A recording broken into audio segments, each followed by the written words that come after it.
تو خیبر پختونخوا کے کئی اضلاع اور کئی ڈویژنز کے اندر تحریک انصاف کے امیدواروں کو واضح برتری حاصل ہے۔ پشاور کی نشستیں دیکھیں تو وہاں پر ایک آدھ نشست کے اوپر مقابلہ ہے، باقی ساری کی ساری تحریک انصاف جیت رہی ہے۔ چترال دیکھیں تو وہاں سے بھی پی ٹی آئی کا امیدوار بہت آگے ہے۔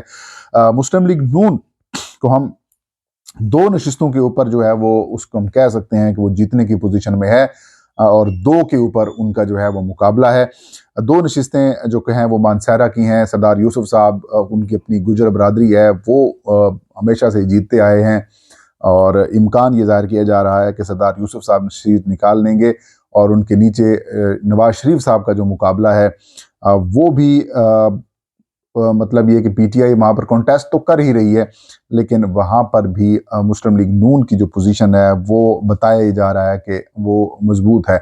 اور یہاں سے بھی نواز شریف کو امکان ہے کہ کامیابی مل سکتی ہے، لیکن مقابلہ تحریک انصاف کر رہی ہے۔ ان انتخابات میں جو بڑے بڑے جو برج ہیں وہ الٹیں گے، وہ کون کون سے ہوں گے؟ ایمل ولی خان اے این پی کے سربراہ ہیں، وہ بڑے برے طریقے سے ہار رہے ہیں، ہو سکتا ہے کہ 3رے نمبر کے اوپر چلے جائیں، اور مولانا فضل الرحمان بھی ہار رہے ہیں۔ پرویز خٹک کو نوشہرہ کے اندر سخت قسم کی مزاحمت کا سامنا ہے۔ قومی اسمبلی اور صوبائی اسمبلی دونوں نشستوں کے اوپر پرویز خٹک صاحب جو ہیں وہ بہت پریشان ہیں، اور ان کا الیکشن بن نہیں پا رہا، وہ بہت زیادہ پریشان ہے۔ امیر مقام صاحب وہ بھی ہار رہے ہیں، شانگلہ سے بھی اور سوات سے بھی، دونوں نشستوں سے بہت برے طریقے سے وہ ہار رہے ہیں، ان کی پوزیشن بھی بہت خوفناک قسم کے لیول کے اوپر کم ہے۔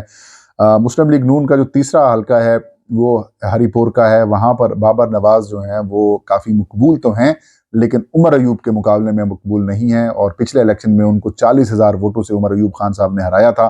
تو اس دفعہ بھی امکان یہ ظاہر کیا جا رہا ہے کہ 1,70,000 سے زیادہ جو ووٹ 2018 میں عمر ایوب نے لیے تھے، وہ اس دفعہ وہ 2 لاکھ کو قریباً ٹچ کرنے کی پوزیشن میں ہوں گے، اگر تحریک انصاف کے لوگ باہر نکلے، ان کو آنے دیا گیا، اور خدا نخواستہ کسی قسم کا کوئی خون ریزی والے واقعات نہ ہوئے، تو عمر ایوب خان یہاں پر بھی لینڈ سلائیڈ وکٹری حاصل کر کے پی ٹی آئی کو مانسہرہ ڈویژن سے یہ نشست جو ہیں وہ جتوا سکتے ہیں۔ ایبٹ آباد کے اندر پی ٹی آئی کافی مقبول ہے، وہاں سے بھی پی ٹی آئی کے جیتنے کے امکانات ہیں۔ اس کے علاوہ کوہستان کی جو 2 نشستیں ہیں وہاں پر مقابلہ ہے۔ پچھلے دفعہ پی ٹی آئی نے وہاں پر امیدوار نہیں دیے تھے، مسلم لیگ نون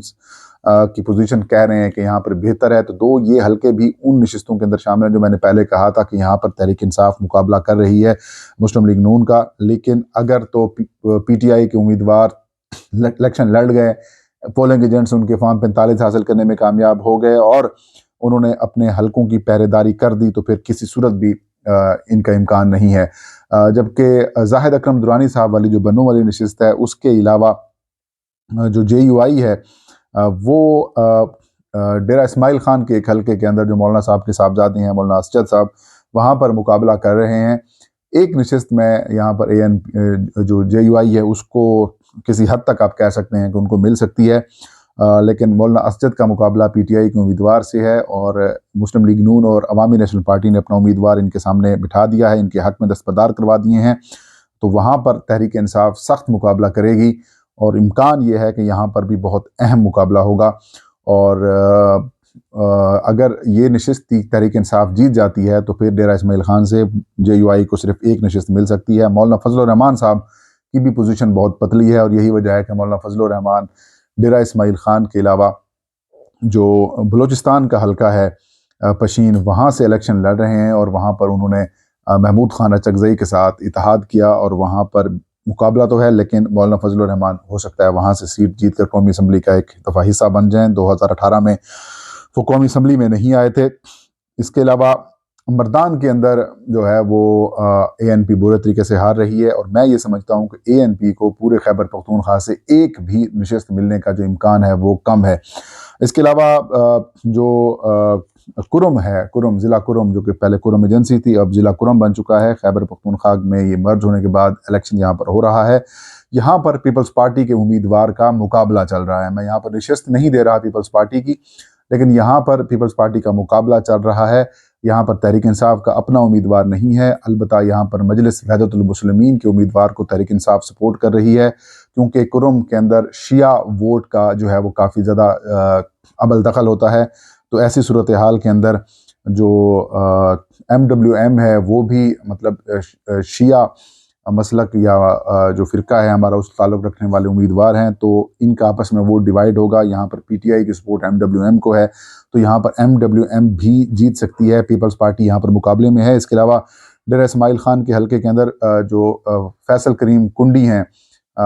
وہ فارمر ڈپٹی اسپیکر قومی اسمبلی رہے ہیں، وہ مقابلہ کر رہے ہیں، لیکن یہاں پر پی ٹی آئی بھی سخت مقابلے میں ہے، تو 2 نشستوں کے اوپر پیپلز پارٹی امیدوار مقابلہ کر رہے ہیں۔ ان 2 نشستوں کے علاوہ اور مسلم لیگ نون کی وہ 4 نشستوں کے علاوہ باقی جتنے بھی مسلم لیگ نون کے رہنما ہیں، یا پھر وہ